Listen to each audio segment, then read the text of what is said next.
अस्सलामुअलैकुम। Welcome to our YouTube channel SC learning. आज की इस वीडियो में डिस्कस करेंगे एन्युटीज़ को कि एन्युटीज़ क्या होती हैं। दो तरह की एन्युटी होती है, ऑर्डिनरी और ड्यू। अब ऑर्डिनरी में क्या फ़र्क है, ड्यू में क्या फ़र्क है, इसे डिटेल में डिस्कस करते हैं। हमारे पास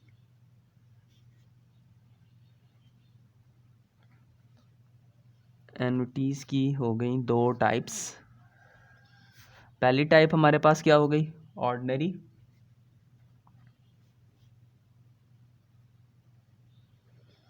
और सेकंड टाइप हमारे पास हो गई ड्यू। Annuity due. अब ऑर्डिनरी की बात करूँ, ऑर्डिनरी में होता क्या है, अगर तो पेमेंट आपकी हो रही है एरियर्स में तो फिर तो ऑर्डिनरी है, क्योंकि दोनों के फार्मूला अलग है। लेकिन अगर आप एडवांस में कर रहे हैं, पहले दे रहे हैं पेमेंट, ठीक है जी, पेमेंट जो है आप एडवांस में दे रहे हैं या रिसीव कर रहे हैं, तब आपकी क्या होगी, तब आपकी जो है वो ड्यू होगी। अब इनके फार्मूले को देख लेते हैं कि भाई एन्युटी ऑर्डिनरी और ड्यू में क्या फ़र्क है। इसके फार्मूले को डिस्कस करते हैं। दोनों का फार्मूला थोड़ा थोड़ा सा बस चेंज है। यहाँ पे आप क्या करेंगे, यहाँ पे आपका फार्मूला होगा सम निकालने का, are capital R into 1+r⁻n या t -1 डिवाइडेड बाय r। ये तो हो गया जी ऑर्डिनरी का। और एन्युटी ड्यू के फार्मूले की बात करूँ तो सिर्फ एक चीज़ बस ऐड करनी है हमने, वो क्या है, s is equal to r into 1+r_n-1 divide by r। यहाँ पे बस एक एक्स्ट्रा क्या चीज़ है, हमने मल्टीप्लाई कर देना है 1+r से। तो ये दोनों के फार्मूले में बेसिकली डिफरेंस है। s वही जो हमें पता है कि s जो होता है हमारा क्या होता है, सम होता है। r क्या हमारे पास पीरियड है, ये जो छोटा r है, जो रेट लेना होता है हमने, जो रेट हमें दिया होता है कि इस रेट पे चल रहा है, इस रेट पे। n क्या हमारे पास टाइम होता है, एन टी जो है वो एक ही चीज़ है। अब यहाँ पे कैपिटल R की बात करूँ तो क्या होती है, एनुअल इंस्टॉलमेंट। जो हम इंस्टॉलमेंट कर रहे होते हैं ना, जब इनके क्वेश्चंस को अटैम्प्ट करेंगे तो जो इंस्टॉलमेंट का इसमें जब वर्ड आएगा, जब उसे देखेंगे तो फिर आपको समझ आएगी कि ये चल क्या रहा है। एक एग्जाम्पल देख लेते हैं। एग्जाम्पल के अंदर क्या है, a saving scheme involves investing 1,00,000 रुपये इन्वेस्ट कर रहा है पर एनम। पर एनम मतलब एक साल में।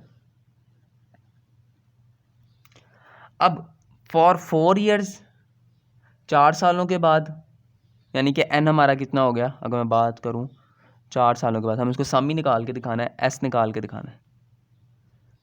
यहाँ पे हमें कह रहा है कि जो है उसका जो रेट है वो उसने हमें क्या दिया है, 10% दिया हुआ। तो हमने उसको सम निकाल के बताना है कि जी हमारा एंड पे सम क्या आएगा। हम स्कीम के अंदर इन्वेस्ट कर रहे हैं तो हर मंथ हम जो है कितना दे रहे हैं, इतना दे रहे हैं। लेकिन अब जो पीछे रिसेंटली क्वेश्चन करके आए थे, वहाँ ऐसा तो नहीं था कि पर एनम हम इतने पैसे जो है मजीद ऐड करी जा रहे।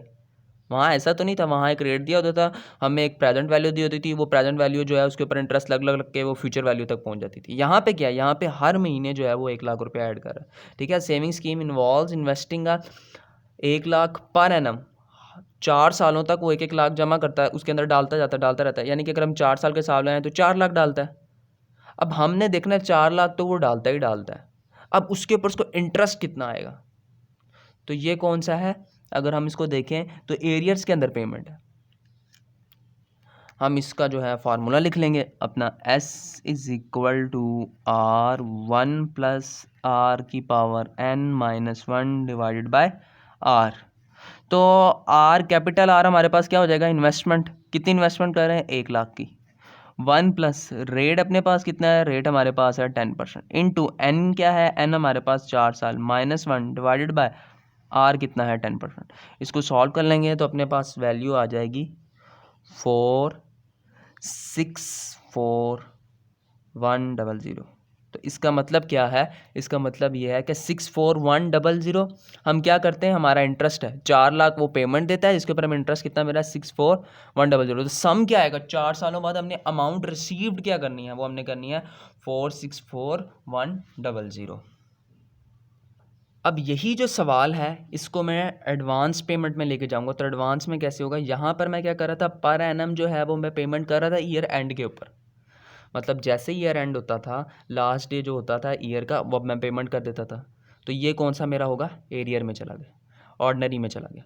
अब मैं इसी को थोड़ा सा चेंज करके उस फार्मूले में कन्वर्ट कर लेता हूँ। अब मैं पेमेंट किस तरह कर रहा हूँ, अब पेमेंट जो है मैं first day of the year कर, जैसे ही साल शुरू होगा मैं यानी कि एडवांस में पेमेंट कर रहा हूँ, जैसे ही मेरा साल स्टार्ट होगा मैं उसको पेमेंट दे दूंगा 1,00,000 रुपये की। तो यहीं पर हम इस फार्मूले को अब जो है उससे हल सॉल्व कर लेते हैं, यानी कि अब हम इसको एडवांस पेमेंट बना लेते हैं। तो फार्मूला क्या है, आर, ये वाला फार्मूला है ना, तो इसके अंदर वैल्यूज़ पुट कर लेते हैं। 1,00,000 रुपया आ गया क्योंकि ये हम इन्वेस्ट करते हैं, 1 प्लस रेट वही 10%, एन क्या है 4 माइनस 1 डिवाइडेड बाय 10%। यहाँ पे एक्स्ट्रा हमने क्या करना था, मल्टीप्लाई कर देना था 1 प्लस रेट से।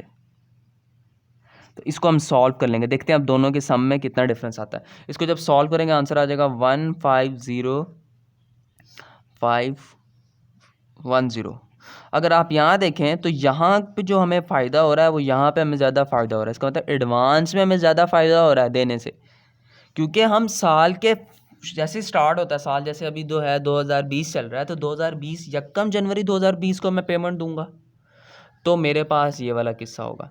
लेकिन अगर मैं जो हूँ दिसंबर में जाकर पेमेंट दूंगा तो मुझे ये बेनिफिट होगा। देखें, एक साल में मैं जो है उसको 12 महीने पहले भी तो दे रहा हूँ यहाँ पे पेमेंट, ये भी तो देखें, तो इसमें 12 महीने का भी तो इंटरेस्ट लग रहा है पहले पहले वो 12 महीने का भी इंटरेस्ट, लेकिन यहाँ पर मैं एंड पे दे रहा हूँ, यहाँ पे तो साल का इंटरेस्ट नहीं लग रहा। तो अगर हम इसको जो है कंक्लूजन निकालें तो फ़ायदा हमें क्या हो रहा है एडवांस के अंदर। तो एन्युटी, ऑर्डिनरी और ड्यू में क्या फ़र्क हुआ, अगर तो आप पेमेंट कर रहे हैं साल के एंड पे, एरियर्स में पेमेंट कर रहे हैं तो ठीक है। अगर आप पेमेंट कर रहे हैं एडवांस में तो फिर आपको फार्मूला जो है वो ये करना पड़ेगा। ये ज़्यादातर आप जो देखते हैं इन्वेस्टमेंट स्कीम के अंदर लोग पैसे इन्वेस्ट कर रहे होते हैं, अपना बैंक में जाएं तो वो आपको जो है वो मुख्तलिफ स्कीम बता रहा होता है कि आप जो है इस तरह ये चीज़ें रिज़र्व करा दें, या इसके ऊपर जो आपको इंटरेस्ट मिलना शुरू हो जाएगा, या आप इतने इतने इतने पैसे जो हैं वो डिपॉजिट कराते जाएँ हमारे अकाउंट के अंदर, तो आपको जो है वो इतने पैसे जो है पर महीना मिलते जाएंगे, या जो भी वो सिस्टम होता है। तो वो इसी के ऊपर या तो ऑर्डिनरी के ऊपर चल रहा होता है या ड्यू के ऊपर चल रहा होता है। लेकिन जब हम लोन लेने जाते हैं तो वो कंपाउंड या सिंपल इंटरेस्ट के ऊपर चल रहा होता है,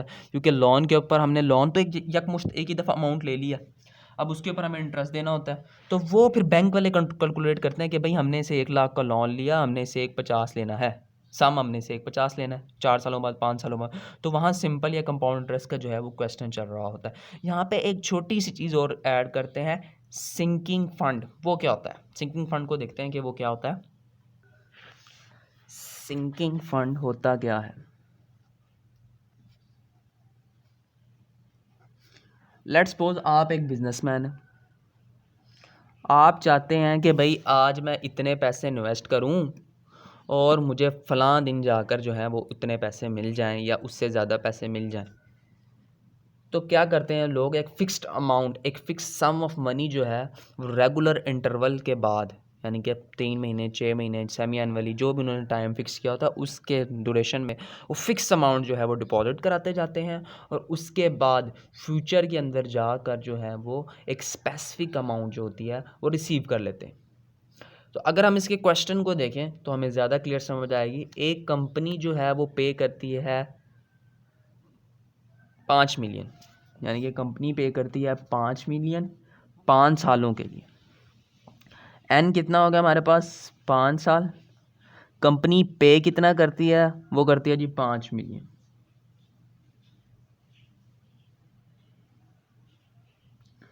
ठीक है, कंपनी पे करेगी हमें 5 मिलियन, यानी कि ये हमारा क्या हो गया, एस हो गया।